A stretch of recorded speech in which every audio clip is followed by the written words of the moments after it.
جمیع ارواح المرحومین مومنین و مومنات، شہداء اسلام، علماء اعظام اپنے اپنے مرحومین کے لیے، منتظمین مجلس کے مرحومین کے لیے، ان مرحومین کے لیے جن کا کوئی فاتحہ پڑھنے والا نہیں، رحم اللہ من قرأ الفاتحہ۔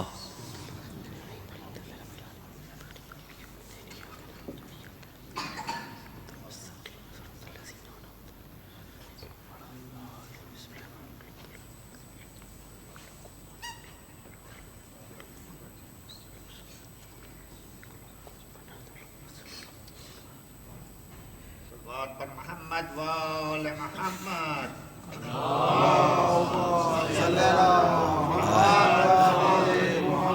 اعوذ باللہ السمیع العلیم من الشیطان اللعین الرجیم، بسم اللہ الرحمن الرحیم، الحمدللہ الذی ہدانا لہذا وما كنا لنهتدي لولا ان هدانا الله لقد جاءت رسل ربنا بالحق الصلاة والسلام على النبي الأمي مكي المدني عربي القرشي الرسول المسدد والمصطفى الأمجد محمود الاحمد ابو القاسم محمد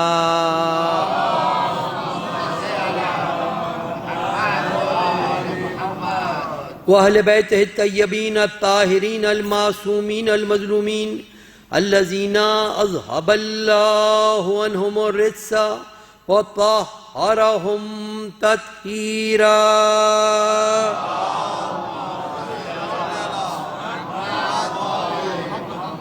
لا سیما بقیت اللہ فی الارضین الامام المنتظر والحجت ثانی عشر آیت اللہ العظمی والحجت الکبریٰ روحی وارواح العالمین لتراب مقدمہ الفدا، ولعن اللہ علی اعدائہم وعلی غاصب حقوقہم وعلی منکر فضائلہم من الان الی قیام یوم الدین۔ اما بعد فقد قال اللہ سبحانہ وتعالی فی محکم کتابہ الحکیم وہو اصدق الصادقین وقولہ الحق فاسألوا اہل الذکر ان کنتم لا تعلمون۔ درود دیجئے محمد۔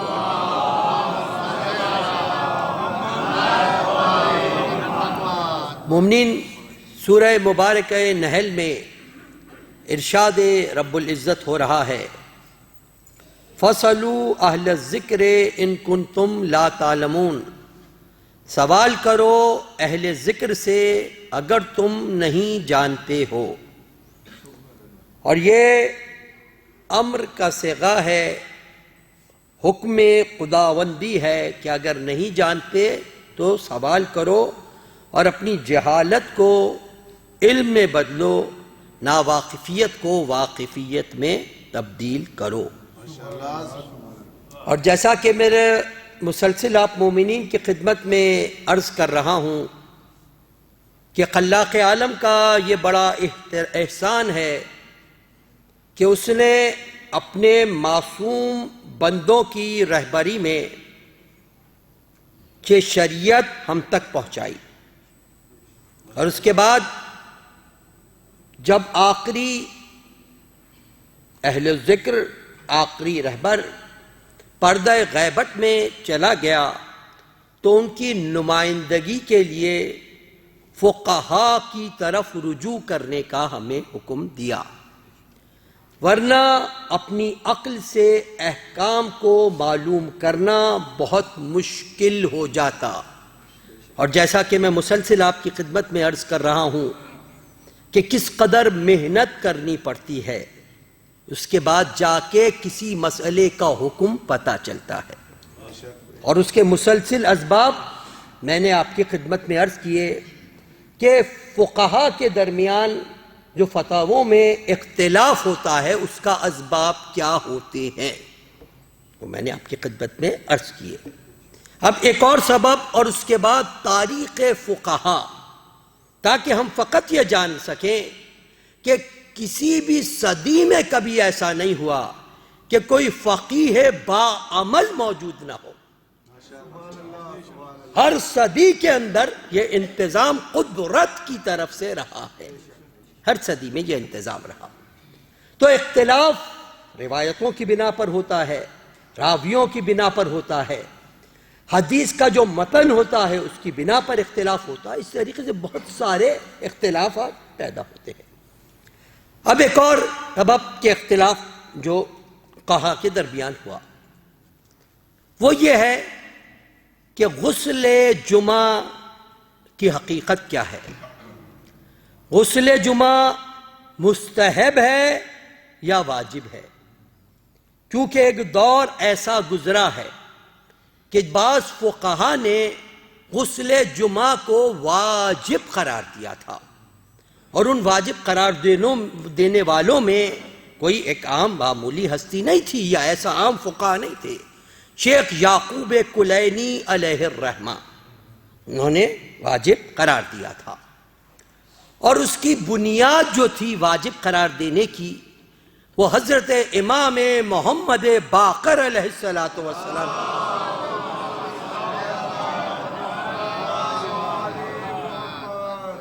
ایک حدیث تھی کہ جو فروع کافی میں نقل کی گئی، اور زرارہ ابن اعین جن کا میں نے ذکر کیا تھا کہ جلیل القدر صحابی امام محمد باقر علیہ السلام کے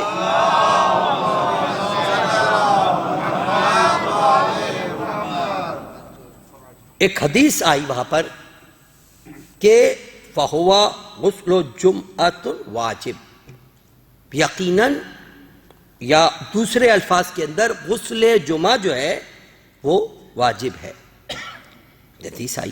اسی لیے پرانے فقہا یہ کہتے تھے کہ جس طریقے سے نماز اگر کسی وجہ سے قضا ہو جائے تو اس کی قضا آپ کر کے آپ کو پڑھنی ہے، ادا کرنی ہے قضا کی منزل پر۔ تو یہاں پر غسل جمعہ کے لیے بھی یہی تھا کہ اگر آپ جمعے کو کسی بھی وجہ سے غسل نہیں کر سکے تو اس کو ہفتے تک اس کی قضا آپ کو ادا کرنی ہے، ہفتے کو اس کی آپ قضا ادا کر لیں۔ یہاں تک حکم آیا کہ اگر اس زمانے میں پانی خریدنا بھی پڑتا تھا کہ اگر غسل جمعہ کے لیے پانی خریدنا بھی پڑے تو پانی خریدو اور اس سے غسل ادا کرو، تو اس سے یہی چیز ثابت ہوتی تھی کہ غسل جمعہ واجب ہے۔ لیکن اسی فروع کافی کے اندر اور انہی زرارہ ابن اعین کی ایک اور روایت بھی اس کے ساتھ موجود ہے کہ جہاں پر یہی معصوم حضرت امام محمد باقر علیہ السلام نے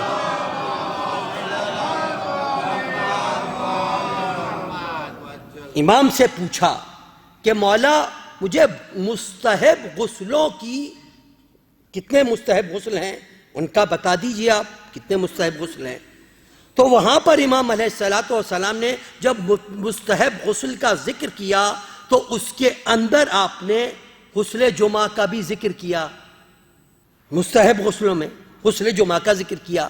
اب یہاں سے اختلاف کی منزل آئی، جنہوں نے فقط یا پھر ان کے پاس وہ چیز مستند تھی فقہا کے پاس، انہوں نے اس دور میں اس کو واجب قرار دیا، لیکن بعد کے فقہا خصوصیت سے اس دور کے جتنے فقہا ہیں سب غسل جمعہ کو مستحب قرار دیتے ہیں، البتہ تاکید ہے کہ آپ غسل جمعہ کریں۔ اور ایک اور تاکید غسل جمعہ کے لیے بعض وقت ہو سکتا ہے احباب کچھ اس سے آگاہ نہ ہو، یہ تاکید بھی ہے، اور یہ تاکید جس طریقے سے واجب کے لیے تھی کہ آپ اگر نہیں کر سکیں ہفتے کو کر لیں، تو یہاں پر مستحب غسل جمعہ کے لیے بھی یہ کہا ہے کسی وجہ سے اگر جمعے کو نہیں ادا کر سکتے تو اس کو آپ ہفتے کو بھی ادا کر سکتے ہیں، لیکن ادا کرنا ہے مستحب کی۔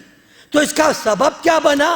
روایتوں میں اختلاف، روایتوں میں اختلاف، ایک روایت کچھ اور طریقے سے آئی، ایک روایت کچھ اور طریقے سے آئی۔ اب اختلاف کیوں ہوتا ہے یہ میں عرض کر چکا ہوں، بہت وسیع موضوع ہے کہ تقیہ کی وجہ سے ہے اور دوسرے اسباب ہیں جن کی وجہ سے یہ اختلاف پیدا ہوتا ہے اور پیدا ہوتا رہا۔ تو اب یہ فقہا کی کتنی بڑی ذمہ داری ہے کہ احکام نکالیں اور ہم تک پہنچائیں، ہم تک پہنچائیں، یہ کتنی بڑی ذمہ داری ہے، اور حقیقتاً یہ فقہا کا ہی حق ہے کہ وہ یہ ذمہ داریاں اپنے اوپر لے رہے ہیں، کیونکہ ان کی جواب دہی ہر معاملے میں کی جائے گی۔ تو اس کی وجہ کیا ہے؟ اس کی وجہ و سبب یہ ہے کہ جب انسان صاحب تقویٰ ہوتا ہے، انسان خدا کی رضا کے مطابق اپنی زندگی کو بسر کرتا ہے، تو یہاں پر ہے کہ خداوند کریم اس کے دل کے اندر ایک نور بصیرت کو ڈال دیتا ہے، اور اس نور بصیرت کی روشنی میں وہ فیصلے کرتا ہے۔ اور جیسا کہ میں نے عرض کیا، امام کی حدیث کل میں عرض کر چکا کہ فیصلہ کرے ان میں جو عالم ہو اس کی آپ تقلید کریں، اور شرائط ہمارے پاس فقہا کی موجود ہیں، کس کی تقلید کرنی چاہیے۔ تو بہرحال یہ اختلاف کی منزل۔ اب یہاں سے فقہا کا مختصر آقا مومنین کی خدمت میں درود بھیجئے محمد و آل محمد۔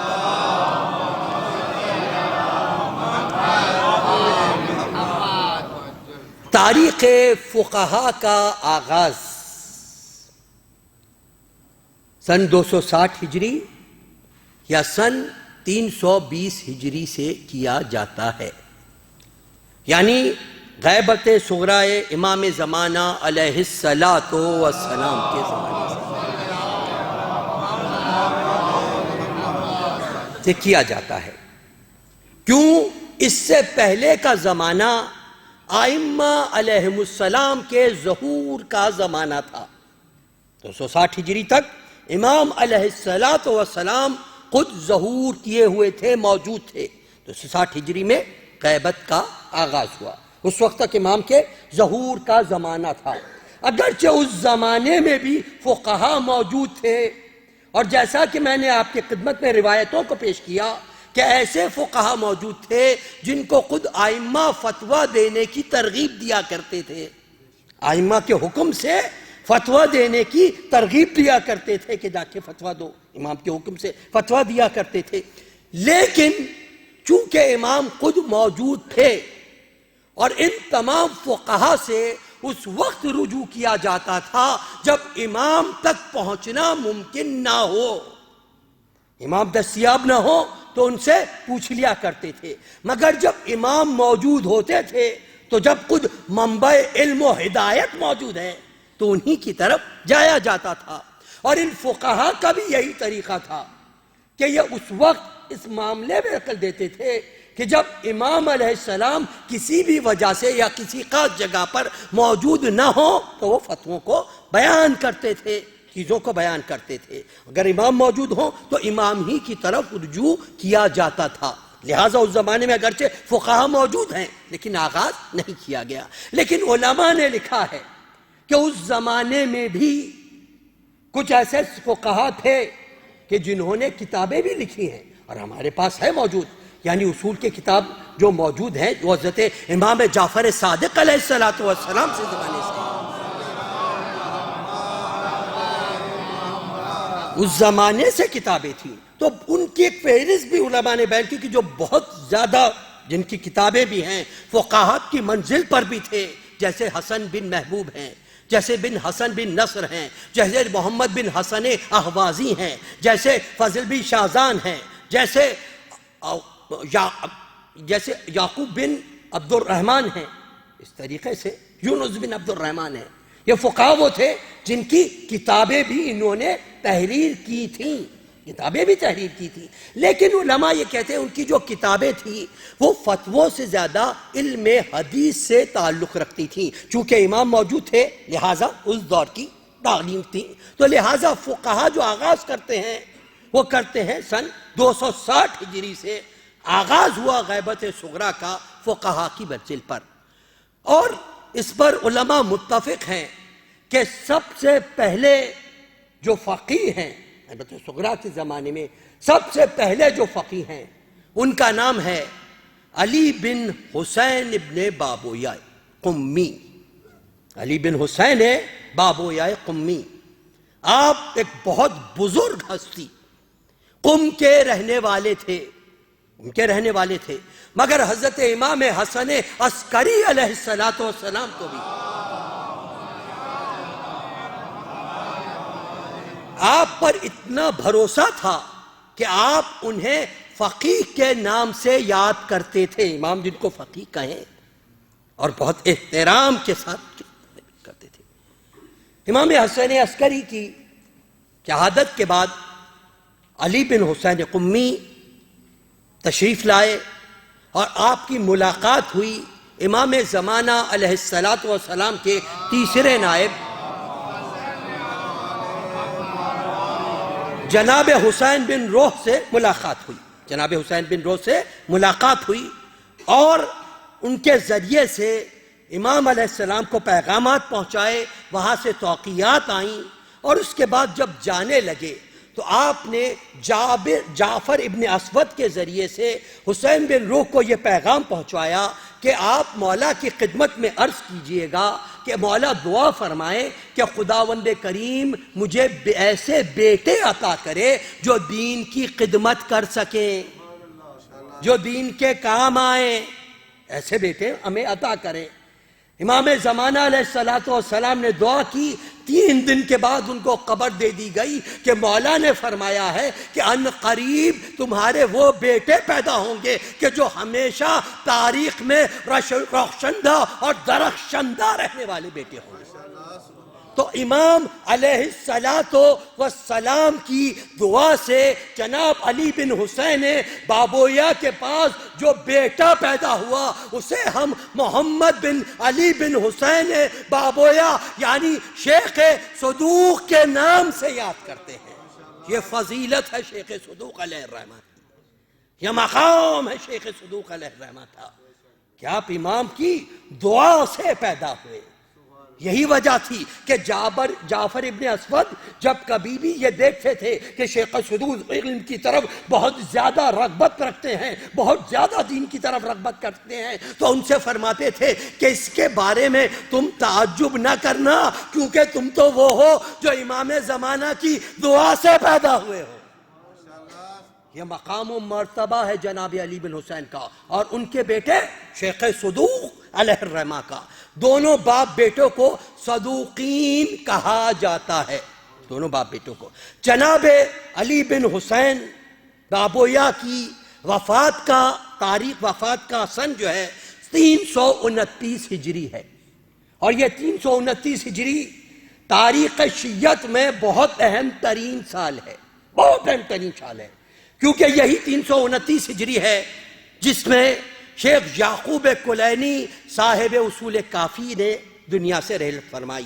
یہی 329 ہجری ہے کہ جب امام زمانہ کے آخری نائب علی بن محمد سامری اس دنیا سے اٹھ گئے۔ یہی 329 ہجری ہے جو امام کی غیبت کبریٰ کا آغاز ہے، یہ 329 ہجری۔ اسی لیے تاریخ کے اندر ہے اس 329 ہجری میں کثرت کے ساتھ تارے ٹوٹے ہیں، کیونکہ تاروں کا ٹوٹنا جو علماء ہیں وہ ستاروں کی مانند دعا کرتے ہیں۔ شہاب ثاقب آئے، ستارے ٹوٹے، یہ علماء۔ تو یہ 329 ہجری تاریخ میں بہت اہم، تو 329 ہجری تاریخ وفات کا سال ہے جناب علی بن حسین ابن بابویا امی کی، یہ جناب علی بن مسلم۔ ان کے بعد جو دوسرا سن، یہ ہم بات کریں سن 4 ہجری کا، سن 4 ہجری کے فقہا، دوسری بڑی ہستی ابن ابی عقیل امانی ہیں۔ آپ یمن کے رہنے والے تھے، اس زمانے میں امان اور یمن کا کچھ تعلق بنتا تھا، اس لیے آپ کا نام علی بن عقیل یمانی کے نام سے ہے۔ علی بن عقیل یمانی وہ ہیں جو صاحب فقم، یہاں پر گفتگو کر رہے ہیں، بہت سارے ایسے ہیں جیسے شیخ صدوق علیہ الرحمہ محدث ہیں، یعقوب کلینی علیہ الرحمہ محدث ہیں، لیکن ہم خالص جو گفتگو ہے یہاں پر وہ فقہا کے لیے ہے کہ ہر صدی میں کون سے فقہا صاحب فتویٰ گزرے ہیں، وہ بھی ہیں، لیکن ان کا فتوے کی منزل پر دوسری منزل ابن ابی عقیل۔ ابن ابی عقیل استاد ہیں جعفر ابن قولویہ کے۔ جعفر ابن قولویہ وہ ہستی ہیں کہ ان کا ایک زمانے تک ان کے فقہی مسائل زیر بحث رہے تھے علماء کے درمیان، جعفر بن قولویہ۔ اور جعفر ابن قولویہ استاد ہیں شیخ مفید علیہ الرحمہ کے، شیخ مفید کے استاد جعفر بن قولویہ، اور ایک اور ہستی جو اس زمانے میں جن کے مطالعات بہت دیر تک چلتے رہے، ان کا نام ہے ابن جنید۔ ابن جنید کے بھی وہ بھی جعفر بن قولویہ کے ہمعصر تھے، اور وہ بھی ان کو شرف حاصل ہے کہ وہ بھی استاد ہیں بہت سا جگہ پر شیخ مفید علیہ الرحمہ کے۔ جناب ابن جنید کو اور ابن ابی عقیل کو القدیمین کے نام سے فقہ میں یاد کیا جاتا ہے، اور ان کے فقہی مسائل، یہ دو ایسی ہستیاں ہیں جن کے فقہی مسائل فقہ کے ہر زمانے میں زیر بحث رہے ہیں، گفتگو ہوتی رہی۔ اور ابن جنید 385 ہجری یا 381 ہجری میں یہاں سے دنیا سے رحلت کر گئے۔ اس کے بعد جو سب سے بڑی ہستی ہے، برگزیدہ ہستی ہے فقہ کی تعلیم میں، جن کو وہ مقام حاصل ہے جو ان کے علاوہ کسی اور کو حاصل نہیں ہو سکا، اس ہستی کا نام ہے محمد ابن نعمان، یعنی شیخ مفید علیہ الرحمہ۔ درود بھیجئے محمد و آل محمد۔ آپ کو یہ شرف حاصل ہے، آپ متکلم بھی ہیں، فقیہ بھی ہیں، محدث بھی ہیں، بہت سارے شرف جناب شیخ مفید علیہ الرحمہ کو حاصل ہیں۔ اور پھر شیخ مفید اس ہستی کا نام ہے کہ امام نے توقیات، کس کو کہتے ہیں؟ امام جب کسی کے خط کے جواب میں خط بھیجتے تھے، امام کی جو تحریر پہنچتی تھی اس کو توقی کہا جاتا تھا، جب زیادہ تعداد میں ہو اس کو توقیات کہا جاتا ہے۔ یہ شیخ مفید وہ ہیں کہ اپنے توقی میں امام زمانہ نے ان کو بھائی کہہ کر مخاطب کیا۔ اتنی بلند ہستی ہے شیخ مفید علیہ الرحمہ، اتنا بلند مقام ہے شیخ مفید علیہ الرحمہ کا، اور شیعت پر بہت بڑا احسان ہے شیخ مفید علیہ الرحمہ کا۔ شیخ مفید علیہ الرحمہ نے فقہ میں کتاب لکھی جس کا نام مقنعہ ہے، جو آج تک موجود ہے۔ آج تک عربی زبان میں شیخ مفید کی جو کتاب ہے فقہ پر، وہ آج تک موجود ہے۔ شیخ مفید کا اس زمانے میں یہ دور وہ تھا شیخ مفید علیہ الرحمہ کا کہ جو مباحثوں کا دور تھا، مناظروں کا دور تھا، اور اب بہت احتیاط سے گفتگو کرنی پڑتی ہے، بہت زیادہ مناظروں کا دور تھا، اور دوسرے ہر جگہ پر چھائے ہوئے تھے۔ تو ایک مرتبہ شیخ مفید علیہ الرحمہ، جہاں پر جو احتیاط کے الفاظ کے ساتھ جو تقاضا ہے وہ عرض کرتے چلو، عبد الجبار معتزلی کے جو اپنے زمانے کا بہت بڑا، اس کی محفل میں تشریف لائے، اور لا کر ایک جگہ پر، یعنی جہاں پر لوتیاں وغیرہ رکھی جاتی ہیں، آخری حصے میں جا کر بیٹھ گئے۔ جب سوال و جواب کا سلسلہ شروع ہوا تو آپ نے حدیث غدیر کے متعلق پوچھا، حدیث غدیر کے متعلق پوچھا، تو اس نے کہا کہ حدیث غدیر روایت ہے، اور ایک دوسری چیز کی طرف اشارہ کیا کہ وہ درایت ہے۔ تو اصول یہ ہے کہ درایت کو روایت پر فوقیت حاصل ہے۔ تو اب دیکھیے یہ اس زمانے میں بحث ہو رہی ہے۔ اب یہ شیخ مفید علیہ الرحمہ، آپ نے کہا تمہارا یہی اصول ہے، میں اپنے تمہارا، حالانکہ ظاہر بات ہے خلاف عقل ہے بہت ساری چیزیں کہ اس طریقے سے دینا چیزوں سے خلاف عقل چیز ہے، لیکن کہا چلو تمہارا یہی اصول ہے، یہی اصول ہے تمہارا؟ کہا ہاں یہی اصول ہے۔ کہا یہ بتاؤ کہ امیر المومنین حضرت علی ابن ابی طالب علیہ السلام کے لیے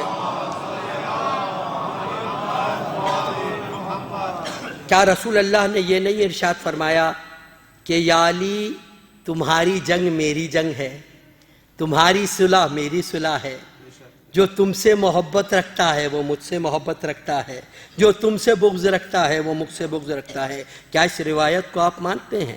کہا ہاں بالکل مانتے ہیں، بالکل مانتے ہیں۔ اور کہا کیا امیر المومنین کو خلیفہ برحق مانتے ہیں؟ کہا ہاں بالکل خلیفہ برحق ہے۔ کہا یہ بتائیے پھر جو علی سے جنگ کرے اس کے لیے آپ کیا کہتے ہیں؟ علی سے جو جنگ کرے وہ برحق ہے، ان کے لیے آپ کیا کہتے ہیں؟ کہا کہ جو جنگ کرنے والے تھے انہوں نے بعد میں توبہ کر لی تھی، تو شیخ مفید نے کہا کہ اپنی بات پر قائم رہیے گا، جو توبہ کی تھی وہ روایت تھی، علی سے جو جہاد جنگ کی تھی وہ درایت تھی، اور درایت کو روایت پہ فوقیت حاصل ہے۔ یہاں پر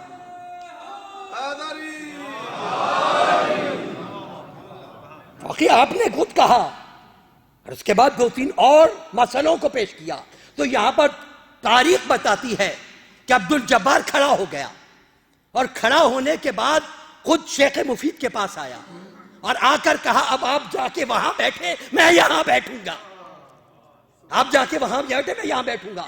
تو دوسرے افراد ناراض ہونے لگے جو علماء تھے کہ یہ آپ کیا کہہ رہے ہیں؟ کہا بھائی میں تو اس گفتگو میں ان سے حاوی نہیں ہو سکا، اب یہ وہاں بیٹھ رہے ہیں، آپ سوال کیجئے، اگر یہ سوال کا جواب نہ دے سکے تو یہ واپس اپنی جگہ پہ واپس چلے جائیں گے، آپ آ جائیں یہاں پر۔ تو وہاں پر سے نے مفید دیا کہ آپ مذہبی معاملات میں بہت مفید ہیں، یہاں سے آپ کا لقب، اور دوسری جگہ پر آپ کا لقب شیخ مفید پڑا۔ یہ شیخ مفید علیہ الرحمہ کی منزل، اور شیخ مفید علیہ الرحمہ کا ایک اور احسان جو ہے، بلکہ ملت پر احسان ہے، اس زمانے میں پیغمبر اکرم حضرت احمد مجتبیٰ محمد مصطفیٰ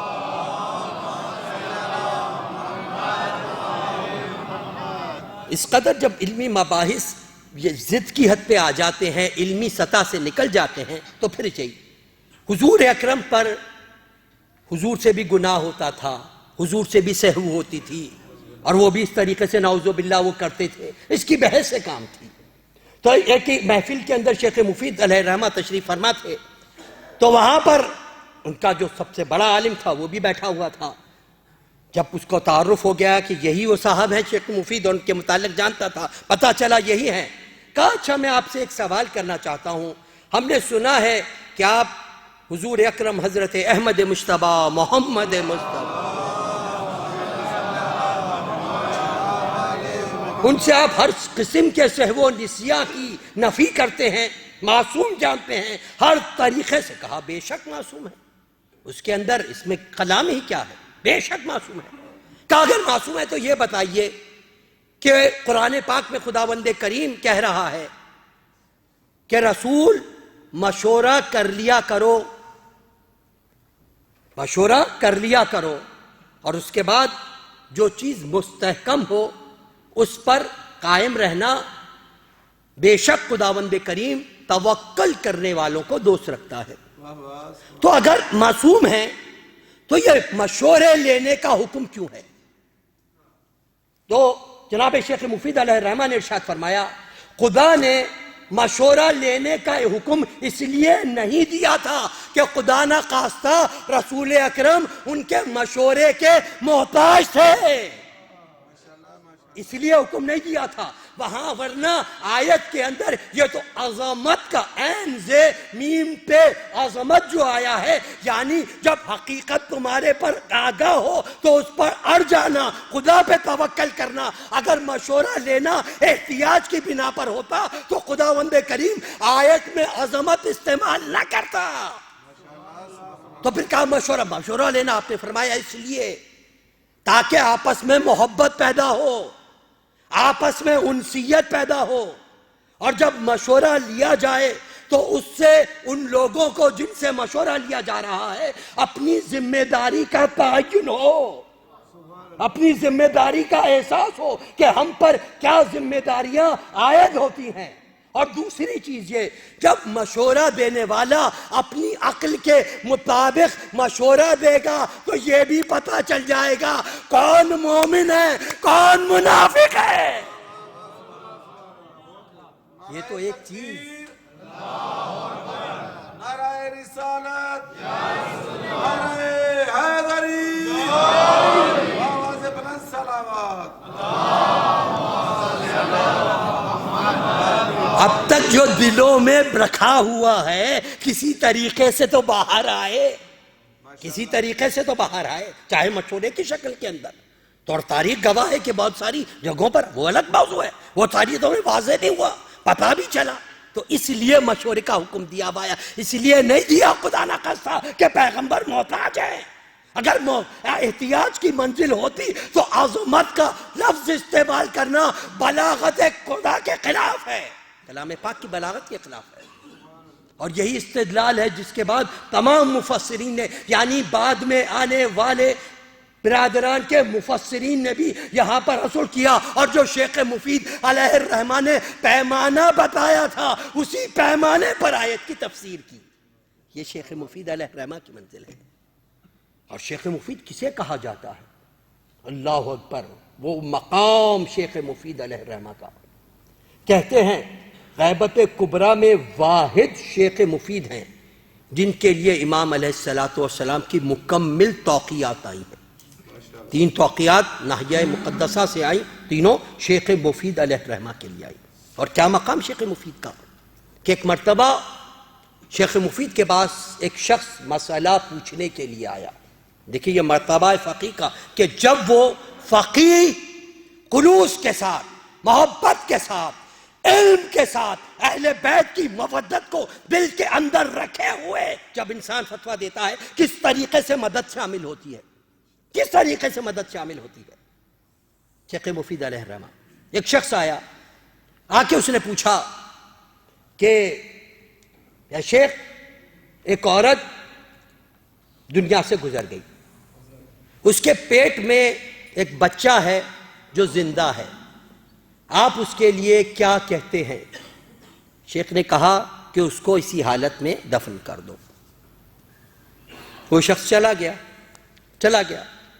کچھ عرصے بعد وہ شخص آیا ایک چھوٹے سے بچے کے ساتھ آیا اور شیخ کی خدمت میں آ کر کہا، یا شیخ یہی وہ بچہ ہے کہ آپ نے ایک مرتبہ فتویٰ دیا تھا کہ جو ہے اس کو دفن کر دو، پھر ہم جب جانے لگے تھے آپ نے ایک سوار کو بھیجا تھا جس نے آ کر ہم سے یہ کہا تھا کہ شیخ نے اپنے فتوے کو تبدیل کر دیا ہے، اب شیخ یہ فرماتے ہیں کہ اس بچے کو نکالنے کے بعد عورت کو دفن کر دو۔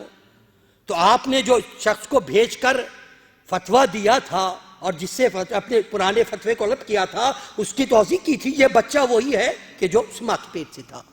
یہاں پر شیخ سناٹے میں آ گئے کہ میں نے تو کسی کو نہیں بھیجا تھا، پھر غور کیا تو اندازہ ہو نہ ہو یہ میرے زمانے کا امام تھا جو رہنمائی کے لیے آیا تھا، لیکن یہ شیخ کی منزل ہے، ایک فتویٰ دیا ہے۔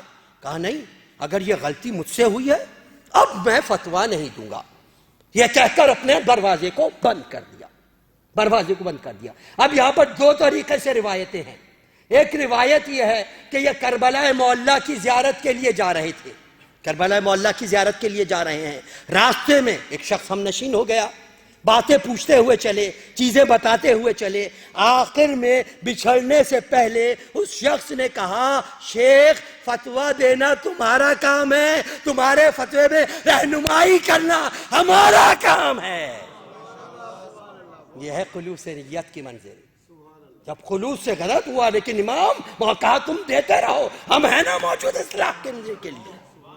شیخ مفید علیہ الرحمہ یعنی جانے فدا فقہا پر، یہ شیخ مفید ابن علی الرحمہ، آپ کی تاریخ پیدائش سن 336 ہجری اور سن 413 ہجری میں اس دنیا سے رخصت ہو گئے۔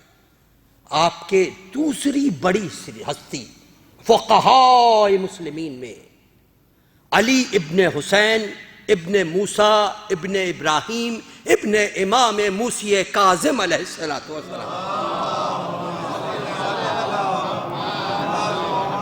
جنہیں تاریخ سید مرتضیٰ کے نام سے یاد کرتی ہے۔ سید مرتضیٰ عالم الہدا، یہ کون ہے سید مرتضیٰ؟ اب دونوں کا مرتبہ آپ دیکھیے، مشہور خواب ہے جس کو سب نے بیان کیا ہے، علامہ مجلسی، علامہ ہجلی سب متفق ہیں اس بات کے اوپر کہ شیخ مفید نے خواب میں دیکھا کہ جناب فاطمۃ الزہرا سلام اللہ علیہا تشریف لائی ہیں، ایک طرف امام حسن علیہ السلام ہیں، ایک طرف امام حسین علیہ السلام ہیں، دونوں بچوں کو لے کر بی بی تشریف لائی ہیں شیخ کی محفل میں۔ شیخ بغداد میں جا کرخ کی مسجد کہلاتی ہے، وہاں پر شیخ تشریف فرمائیں، بی بی تشریف لائیں، استقبال کے لیے کھڑے ہو گئے تو بی بی نے ان دونوں بچوں کو آگے بڑھاتے ہوئے کہا، شیخ ان کی تعلیم کا انتظام کیجئے، ان کو تعلیم دیجئے۔ اور یہ بات یاد رکھیے کہ شیطان ہر شکل میں آپ کے خواب میں آ سکتا ہے، لیکن اس کی یہ مجال نہیں ہے کہ معصومین کی شکل میں خواب میں بھی آ سکے۔ تو اگر کسی نے خواب میں معصوم کو دیکھا ہے تو متفق ہے کہ معصوم ہی ہوگا، یہ اس کی مجال نہیں ہے کہ معصوم کی شکل میں خواب میں آ سکے۔ تو خواب دیکھا، اب شیخ پریشان کہ کہاں بی بی، کہاں امام اور کہاں میں۔ تو اب جیسے ہی خواب دیکھا تھا جس مسجد کا تھا، شیخ اٹھے وہاں پر مسجد میں جا کر بیٹھ گئے۔ ابھی تھوڑی دیر نہ گزری تھی کہ جناب فاطمہ، جن کا نام بھی فاطمہ ہے، اور ان کی جناب سید مرتضیٰ کی والدہ، ان کا نام بھی فاطمہ ہے، اور ان کی نسل ملتی ہے حضرت امام زین العابدین علیہ السلام سے۔ جناب فاطمہ کو دیکھا کہ اس طریقے سے آ رہی ہیں کہ ایک طرف سید مرتضیٰ ہیں، ایک طرف سید رضی ہیں، دونوں بچوں کو لا کر کہا، شیخ ان کی تعلیم کا انتظام کیجئے۔ تو یہ مرتبہ ہے سید مرتضیٰ کا اور یہ مرتبہ ہے شیخ مفید علیہ الرحمہ کا۔ یہ اتنا عظیم مرتبہ شیخ مرتضیٰ اور سید مرتضیٰ۔ آپ نے فقہا کی منزل پر ایک مرتبہ درود بھیجئے، محمد و آل محمد پر۔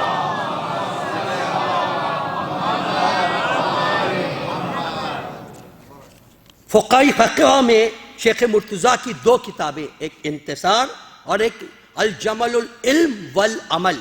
شیخ مرتضیٰ نے فقہ، چونکہ ہمارا فقہا کے متعلق چل رہا ہے موضوع، تو دو کتابیں شیخ مرتضیٰ علیہ الرحمہ نے، لیکن کردار و پاکیزگی کی منزل دیکھیں، کس کردار کے مالک، کس پاکیزگی کے مالک۔ اور شیخ مرتضیٰ کا ایک دو واقعہ تاکہ عظمت کا اندازہ ہو کہ کسے کہتے ہیں۔ اور شیخ مرتضیٰ کے لیے علامہ ہلی، جن کا انشاءاللہ کل ذکر ہوگا، علامہ ہلی فرماتے ہیں اپنی کتاب میں کہ شیخ مرتضیٰ وہ ہستی ہیں جن کو معلم العلماء کہا جاتا ہے، علماء کو تعلیم دینے والے۔ یہ سید مرتضیٰ کی ہستی ہے۔ اور سید مرتضیٰ کا ایک شاگرد تھا کہ جو کچھ زمانے میں بغداد دو حصوں میں تھا، ایک بغداد جدید کہلاتا تھا، ایک بغداد قدیم، اور ان کے درمیان ایک دریا جاری ہوتا تھا۔ تو وہ بغداد قدیم میں سید مرتضیٰ تھے، بغداد جدید سے آتا تھا تو اس کو پل سے کے ذریعے سے آنا ہوتا تھا۔ بعض اوقات ایسا ہوتا تھا اس زمانے میں پل باندھا جاتا تھا دریا پہ، باندھا دیر سے جاتا تھا تو درس میں سید مرتضیٰ کے دیر سے پہنچتا تھا۔ اس نے اپنی جو پریشانی تھی وہ سید مرتضیٰ سے بیان کی کہ ایسی پریشانی ہے۔ تو سید مرتضیٰ نے اس کو ایک تحریر لکھ کے دی اور تحریر دیکھ کر کہا کہ جبھی تم جاؤ آنے لگو تو پل کا انتظار نہ کرنا، یہ تحریر اپنے ساتھ رکھنا، پانی پہ چلتے ہوئے ہمارے پاس آ جانا، پانی پہ چلتے ہوئے ہمارے پاس آ جانا۔ اور کہا کسی قسم کا کوئی خیال نہ کرنا، تحریر اپنے پاس رکھنا، پانی پہ چلتے ہوئے ہمارے پاس آ جانا۔ وہ ان کا شاگرد وہی انداز کرتا رہا اور کہا خبردار اس کو کھول کے پڑھنا نہیں، جو ہم نے دے دیا مانا سمجھنا، اسی طریقے سے آتے جاتا۔ اب اس کا یہی دستور تھا کہ جس طریقے سے آ رہا ہے جا رہا ہے، لیکن شیطان تو ہر جگہ موجود ہے نا۔ کہا دیکھو تو ہے کیا لکھا ہوا ہے، کیا اب یہاں پر طاقت دیکھیے ہے کیا لکھا ہوا۔ جب کھول کے پڑھا تو اس پہ لکھا ہوا تھا بسم اللہ الرحمن الرحیم۔ یہ طاقت ہے بسم اللہ کی، مگر جب صاحب اثر کے ہاتھوں میں آئے تو تاثیر بنتی ہے، لکھنے والے کی تاثیر ہے۔ بسم اللہ الرحمن الرحیم لکھا ہوا تھا، اس نے رکھا، واپس جانے کی کوشش کی، اب وہ چیز نہیں رہی پانی کے اندر۔ تو یہ شیخ سید مرتضیٰ کا مرتبہ۔ اور سید مرتضیٰ وہ ہیں جن کو عالم الہدا کا خطاب خود امیر المومنین حضرت علی ابن ابی طالب علیہ السلام، خود امام علیہ السلام نے عطا فرمایا تھا۔ اور اس کا واقعہ یہ ہے کہ محمد بن حسن جو اس زمانے کے خلیفہ کا وزیر تھا، وہ بیمار پڑ گیا اور بیماری بہت شدید ہو گئی۔ بہرحال دل میں کچھ محبت بھی رکھتا تھا، اس نے مولا کی طرف رجوع کیا کہ یا علی میں بہت بیمار ہوں، مجھے صحت و تندرستی عطا فرمائیے۔ خواب میں امیر المومنین تشریف لائے، آپ نے ارشاد فرمایا کہ تم صحت کی دعا کے لیے عالم الہدا کی سے رجوع کرو، عالم الہدا سے کہو کہ وہ تمہارے حق میں دعا کریں، صحت نصیب ہوگی۔ انہوں نے پوچھا عالم الہدا ہے کون؟ کہا علی بن حسین، ان سے رجوع کرو، ان سے رجوع کرو۔ تو وزیر کو جب صبح اٹھا، اس نے جناب سید مرتضیٰ کی خدمت میں لکھ کر بھیجا، اور جو خطاب امیر المومنین نے عطا کیا تھا اس خطاب کے ساتھ ان کو مخاطب کیا۔ یہ علماء کی کسر نفسی ہوا کرتی تھی، تواضع کی منزل ہے۔ جب یہ لفظ اپنے لیے دیکھا، سید مرتضیٰ نے گھبرا گئے، انہوں نے جواب بھیجا خبردار، یہ کیا کہہ رہے ہو؟ میری وہ منزل میں نہیں سمجھتا کہ عالم الہدا کا مجھے تم خطاب دو۔ تو وزیر نے کہا یہ خطاب میں نے اپنی طرف سے نہیں دیا ہے، آپ کے جد نے یہ خطاب بھیجا ہے آپ کو، میں تو فقط پہنچانے والا ہوں، میں تو فقط آپ کا خطاب پہنچانے والا ہوں۔ اور سید کی دعا سے وہ صحت و تندرست ہو گیا۔ وزیر کے کہنے پر جب بادشاہ سے کہا گیا اور امیر المومنین علیہ السلام کا خاص مقصد ظاہر ہو گیا کہ مولا نے کہا ہے، تب سید مرتضیٰ نے اس لقب کو قبول فرمایا۔ یہ سید مرتضیٰ علیہ الرحمہ کی شرف و فضیلت ہے، یہ مقام ہے سید مرتضیٰ کا۔ اور سید مرتضیٰ سن 436 ہجری میں اس دنیا سے پردہ فرما گئے۔ آخری ہستی کا ذکر اس کے بعد آئندہ گفتگو۔ تیسری ہستی، چوتھی ہستی سن 5 ہجری، یہ زمانہ ہے شیخ مفید کا زمانہ سن 413 ہجری، سید مرتضیٰ کا زمانہ سن 436 ہجری، یہ 5ویں صدی ہجری کا زمانہ ہے۔ 5ویں صدی ہجری کا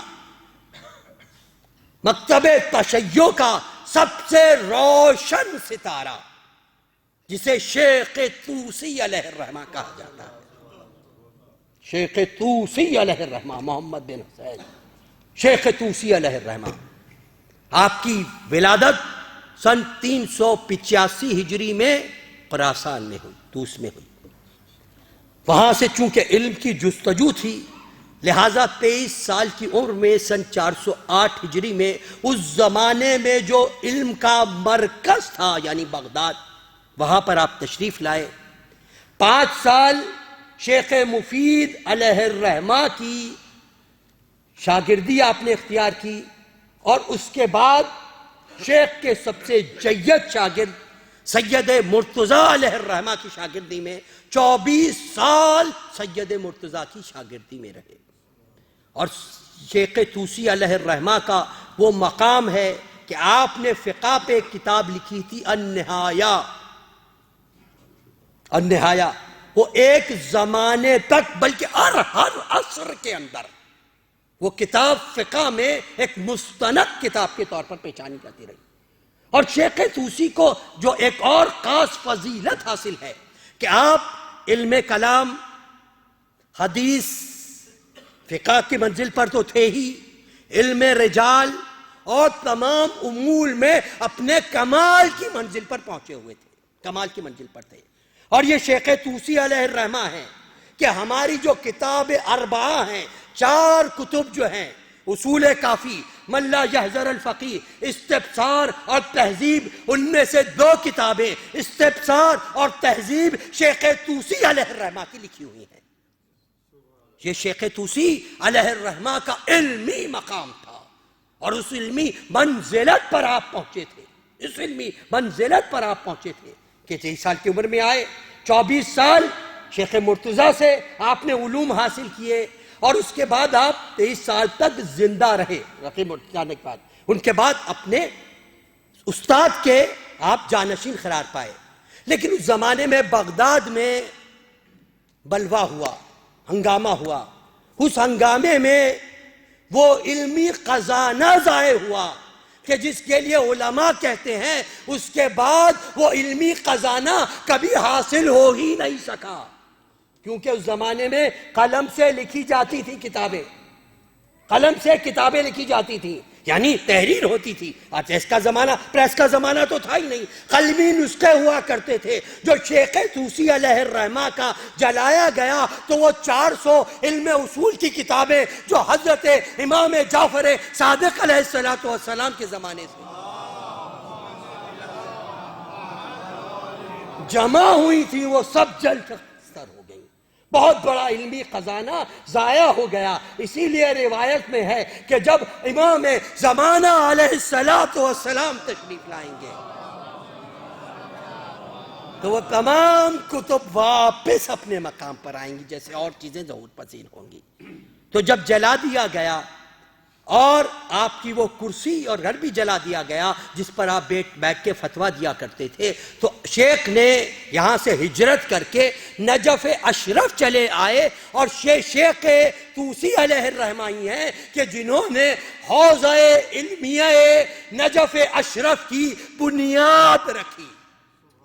1000 سال تقریباً ہو گئے نجف اشرف کے حوضہ علمیہ کو. اس کی بنیاد رکھنے والی ہستی کا نام شیخ طوسی علیہ الرحمہ ہے.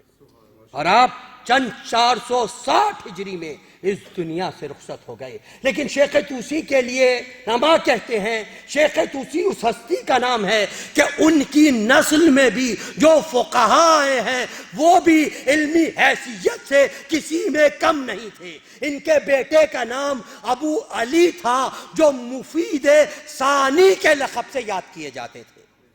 مفید ثانی کے لقب سے یاد کیے جاتے تھے. انہوں نے اپنے والد کے بعد علمی حیثیت ایسی تھی کہ والد کے بعد حوضہ علمیہ کی وسعت کو سنبھالا، اور اس کے بعد ان کے بیٹے محمد ابن علی وہ اس وسعت پر آئے جن کے لیے علماء نے لکھا ہے کہ وہ اتنی پاکیزہ ہستی تھی، اتنی برگزیدہ ہستی تھی کہ علماء برادران اہل سنت نے جنہوں نے ان کا دور دیکھا انہوں نے کہا ہم نے اتنی پاکیزہ ہستی دیکھی ہی نہیں. اور ہمارا ایمان ہے اگر انبیاء کے علاوہ وہ کہہ رہے ہیں اگر انبیاء کے علاوہ کسی اور پر درود بھیجنا ہوتا تو ہم اس ذات پہ درود بھیجتے. یہ تقویٰ کی منزل تھی، یہ مقام تھا تقویٰ کا. اور شیخ طوسی علیہ الرحمہ کی بیٹیاں بھی جو تھیں وہ بیٹیاں بھی فقاہت کی منزل پر فائز تھیں.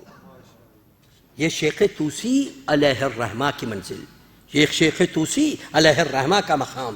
تو ایسے ایسے فقہاء گزرے ہیں، ان کی محنتوں سے یہ دین آپ تک پہنچا ہے.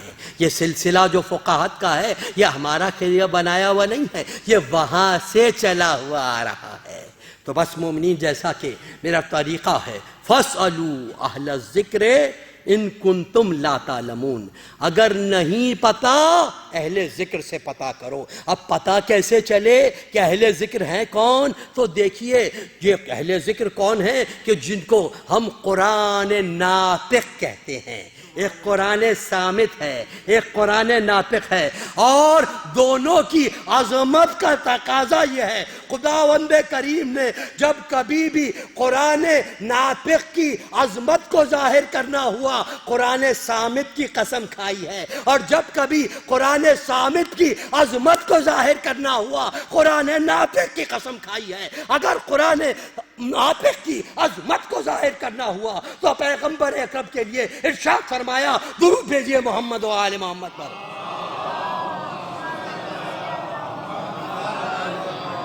بسم اللہ الرحمن الرحیم، یاسین والقرآن الحکیم انکا لمن المرسلین علی صراط مستقیم. یاسین اے ہمارے سید و سردار، اے ہمارے سید و سردار، اس قرآن کی قسم ہے، حکیم قرآن عظیم کی قسم ہے، آپ بھی ہیں، مرسلین ہیں، اور صراط مستقیم انکا من المرسلین علی صراط مستقیم، صراط مستقیم پر قائم ہے. آپ نے دیکھا کہ عظمت ظاہر کرنی ہوئی تو قرآن صامت کی قسم کھائی، اور اگر قرآن صامت کی عظمت ختم ہوئی تو زائد نے بڑھ کر گواہی دی، لا اقسم بمواقع النجوم، کچھ ستارے ہیں ان کی عظمت کی قسم، انہو لقرآن الکریم، یہ قرآن جو ہے یہ کریم ہے، ستاروں کی قسم، قرآن ناطق کی قسم، یہ قرآن کریم ہے، کتاب مکنون، یہ چھپی ہوئی کتاب ہے، لا یمسہ الا المطہرون، اس کو کوئی چھو نہیں سکتا سوائے طہارت کے، اور یہ وائے وافی ہدایہ ہے جو ہر قرآن مجید کے اوپر آپ کو یہ آیت نظر آتی ہے۔ لیکن لوگوں نے کہا یہ امر ہے، یہ امر ہے، امر بنا کے پیش کیا، خدا کہتا ہے کہ بغیر طہارت کے اس کو نہیں چھوؤ، لیکن حقیقتاً معنی یہ ہے کہ یہ امر نہیں ہے، یہ خبر ہے۔ خداوند کریم یہ بیان کر رہا ہے، کیونکہ دیکھیں بلاغت کلام کا تقاضا یہ ہے کہ جہاں پر جس منزل کے لیے قسم کھائی جا رہی ہے اس کی عظمت گواہی دے رہی ہے کہ کوئی بلند معنی مراد ہے۔ پہلے خدا کہہ رہا ہے یہ چھپی ہوئی کتاب ہے، کیا ہے؟ کتاب مکنون، چھپی ہوئی ہے، اس کے خزانے ہے بہت بڑی کتاب، مگر اس کے معنی ایسے ہیں جو چھپے ہوئے ہیں، اور ان معنی کا ادراک کوئی کر نہیں سکتا، ان معنی کے ادراک یمسہ الا المطہر، سوائے ان کے جو پاک و پاکیزہ ہیں۔ اب یہاں پر ہم دیکھیں کہ یمسہ کا جو معنی ہے وہ کیا فقط چھونے کے معنی میں ہے؟ دیکھیں قرآن مجید کی ایک آیت دوسری آیت کی تشریح کیا کرتی ہے، تشریح کیا کرتی ہے۔ تو قرآن مجید کی آیت ہے، حضرت مریم کو جب خبر دی گئی کہ آپ کے یہاں ایک بچہ پیدا ہونے والا ہے، تو جناب مریم نے گھبرا کر کہا لا یمسسنی بشر، یہ کیسے ہو سکتا ہے، مجھے کسی بشر نے چھوا نہیں ہے۔ تو یہاں پر چھونے، یمسسنی چھونے سے مراد کیا ہے؟ یہی فقہ کہ چھونے سے مراد کیا ہے؟ کیا اگر ٹچ کرنا مراد ہے تو کیا زندگی بھر ظاہر بات ہے ماں باپ ہے کتنوں نے چھوا ہوگا، لیکن عقل کا تقاضا یہ ہے کہ یہاں پر چھونے سے مراد ذات کرنا یا چھونا نہیں ہے، بلکہ مراد تصرف ہے، تصرف ہے۔ یہ کیسے ہو سکتا ہے؟ عقل کا یہ کیسے ہو سکتا ہے کہ کسی بشر نے تصرف نہیں کیا، یمسس نہیں، بشر نے تصرف نہیں کیا، تو مراد تصرف ہے۔ تو آیت بھی یہی کر کے کہہ رہی ہے یہ کتاب جو ہے چھپی ہوئی کتاب ہے، چھپا ہوا خزانہ ہے، اس پر کوئی تصرف نہیں کر سکتا، اس کے کوئی معنی سمجھ نہیں سکتا سوائے ان ہستیوں کو جو پاک و پاکیزہ ہوں۔ ہمیں کیسے پتا چلے وہ پاک و پاکیزہ ہستیاں ہے کون؟ تو آیت بڑھ کے گواہی دے گی، انما یرید اللہ لیذھب عنکم الرجس اہل البیت ویطہرکم تطہیرا۔ یہ ہے طہارت کے معنی، وہی ادراک کر سکتے ہیں کہ جو تصرف کی، جو پاک و پاکیزہ ہستیاں ہیں وہی تصرف کی منزل پر ہیں۔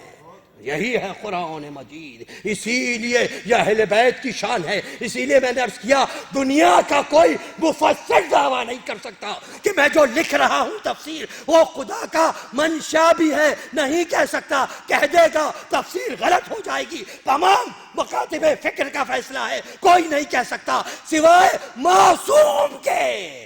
معصوم یہ کہہ سکتا ہے کیونکہ معصوم کا علم خدا سے ملا ہے۔ تو بہرحال ارباب ازا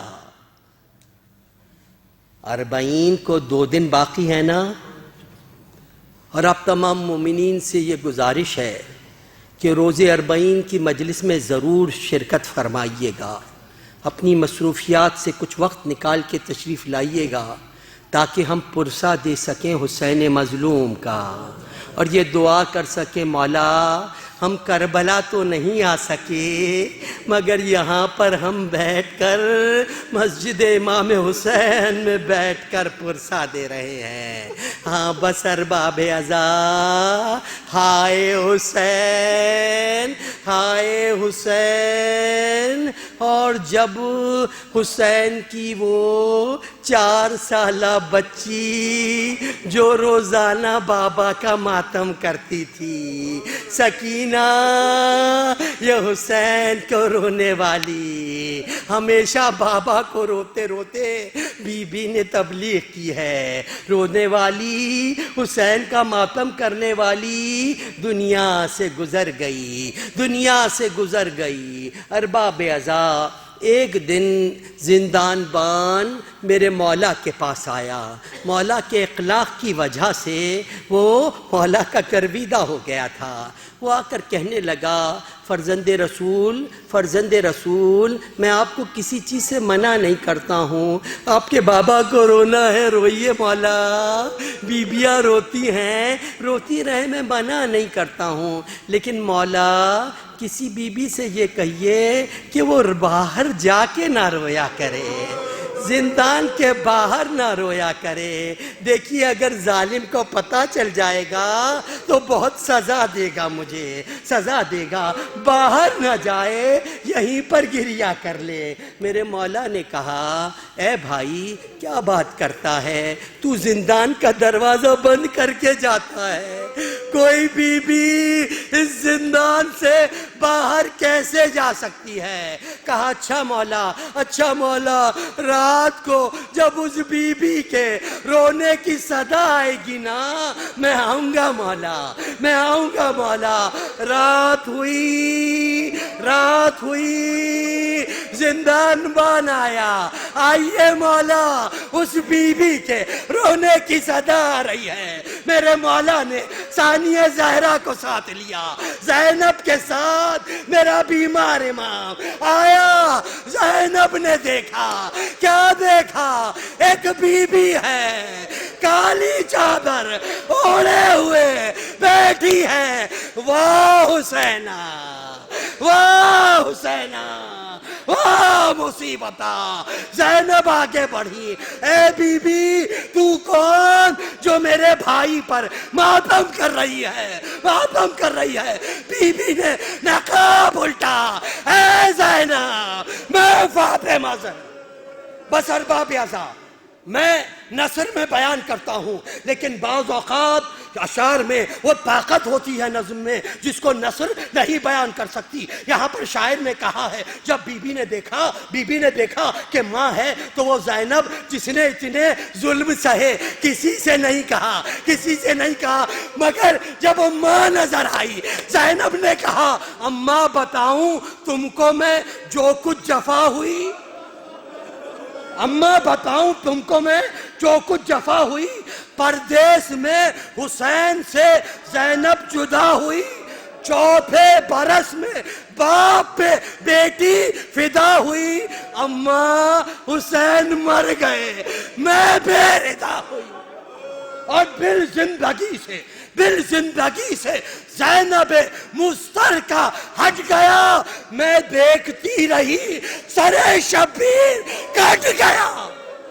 اور اماں تیرے مریض کو قیدی بنایا تھا، توقے گرا بخار میں اس کو پلایا تھا، اور کانٹوں پہ ننگے پاؤں ابو نے چلایا تھا. اور اماں سوائے شکر نہیں لب ہلایا تھا، بلوایا تھا یزید نے دربار عام میں.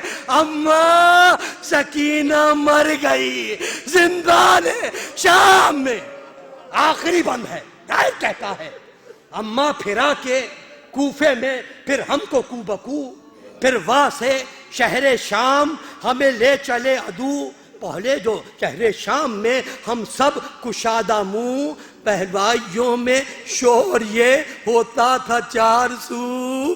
بیٹی علی کی زینب دلگیر آئی ہے، دیکھو چلو حسین کی ہمشیر آئی.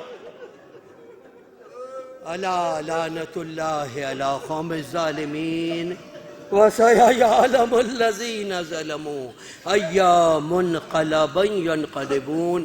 خداوندہ ہمارے اس خلیل توسل کو ہم سے قبول فرما، ہمارے گزشتگان و اموات کو رحمت فرما، مرحومین کو چوار چاردہ معصومین میں جگہ عطا فرما. جو مومنین حج و زیارات کے مشتاق ہیں، حج و زیارات سے مشرف فرما. جو مومنین بیمار ہیں بیمار کربلا کا واسطہ صحت کامل عطا فرما۔ خداوندہ جو مومنین بے روزگار ہیں ان کو بارعزت روزگار عطا فرما۔ جو برسر روزگار ہیں روزگار میں ترقی و برکت عطا فرما۔ خداوندہ جو مومنین لا ولد ہیں ان کو اولاد صالح عطا فرما۔ جو صاحب اولاد ہیں اولاد کی صحیح تربیت کرنے کی توفیق عطا فرما۔ جو بہنوں بیٹیوں کے رشتوں کی وجہ سے پریشان ہیں بہترین کفو عنایت فرما۔ یہ مومنین و مومنات مسلمین و مسلمات سب حاجت مند ہیں خداوندہ ان کی حاجات شرعیہ کو پورا فرما۔ مومنین و مومنات مسلمین و مسلمات جہاں کہیں بھی آباد ہیں جان و مال و عزت و آبرو کی حفاظت فرما۔ مقامات مقدسہ کی حفاظت فرما۔ مراجع الزام کی حفاظت فرما۔ ظہور امام میں تعجیل فرما۔ یاور و انصار میں شامل ہونے کی توفیق عطا فرما۔